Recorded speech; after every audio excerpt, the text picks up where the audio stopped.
अक्सर आपने देखा होगा कि कुछ लोग आजकल अपनी आंखों पर काला चश्मा लगा के घूम रहे हैं। घूम सकते हैं, उनका स्टाइल भी हो सकता है, उनका अधिकार भी है। लेकिन उसके पीछे एक रीजन और भी है जो वर्तमान में काफ़ी ट्रेंडिंग में चल रहा है। जी हाँ, मैं बात कर रहा हूँ आई फ्लू की। आई फ्लू से संक्रमित व्यक्ति अक्सर अपनी आंखों पर काला चश्मा पहन के इधर उधर जाते हैं। इसके दो कारण हैं। पहला कारण ये कि एक संक्रमित बीमारी है, यानी कि एक इंसान से दूसरे इंसान में फैलती है। दूसरी एक मिथ है। मिथ क्या है? मिथ ये है कि कुछ लोगों का मानना है कि जब आप किसी संक्रमित व्यक्ति की आंखों में देख लेते हो तो आपको भी आई फ्लू होगा, यानी हो जाएगा, जो कि एक मिथ है और बेतुकी बातें है। ऐसा कुछ नहीं होता है। चलिए आगे बढ़ते हैं। आई फ्लू, जिसे मेडिकल भाषा में कंजक्टिवाइटिस भी कहा जाता है, ये शब्द जो इतना डिफिकल्ट है कि हमारी जुबान घूम जाती है। कंजक्टिवाइटिस का मतलब होता है जो आपकी आंखों में एक पार्ट होता है सफ़ेद रंग का, जिसे बोलते हैं कंजक्टिवा। कंजक्टिवा पर जब स्वेलिंग होती है किसी भी कारण से तो उसे कंजक्टिवाइटिस कहते हैं, और इसे ही आम भाषा में आई फ्लू कहते हैं।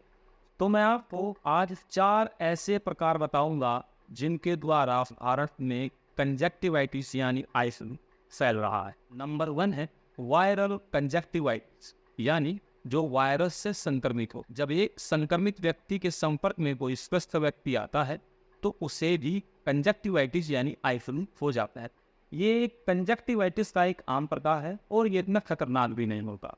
इसके लक्षण की बात करें तो उसमें आंखें लाल हो जाती हैं, आंखें से पानी आने लगता है, आंखों में चुभन होने लगती है, स्वेलिंग होने लगती है।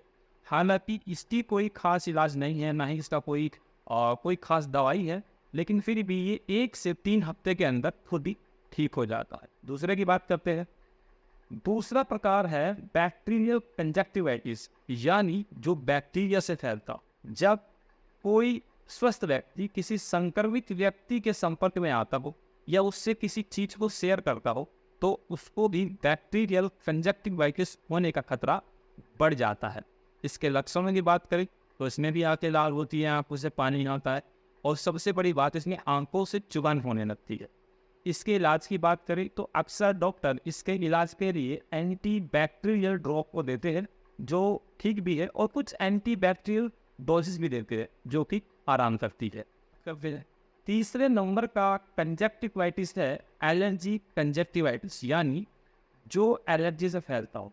जब आप किसी धूल के कणों के संपर्क में आते हो, यानी कोई धूल का कण जहाँ पे बहुत ज़्यादा हो वहाँ पे आते, या फिर आप किसी रसायन के संपर्क में आते हो, या फिर आप किसी जानवर के संपर्क में आते हो, तो आपको एलर्जी कंजक्टिवाइटिस हो जाता है। इसकी विशेष बात यह है कि ये संक्रमित नहीं होता, यानी ये किसी एक इंसान से किसी दूसरे इंसान में नहीं फैलता है। इसके इलाज की बात करें, हालांकि ये ज़्यादा खतरनाक नहीं होता है, लेकिन अगर आप इससे थोड़ा बचाव करें तो इससे आसानी से बचा जा सकता है। इसके डोजेस की बात करें, दवाई की बात करें, तो एंटी हिस्टामाइन आई ड्रॉप होती है, वो इसमें बहुत आराम कर जाती है। डॉक्टर अक्सर इसी को सुझाते हैं।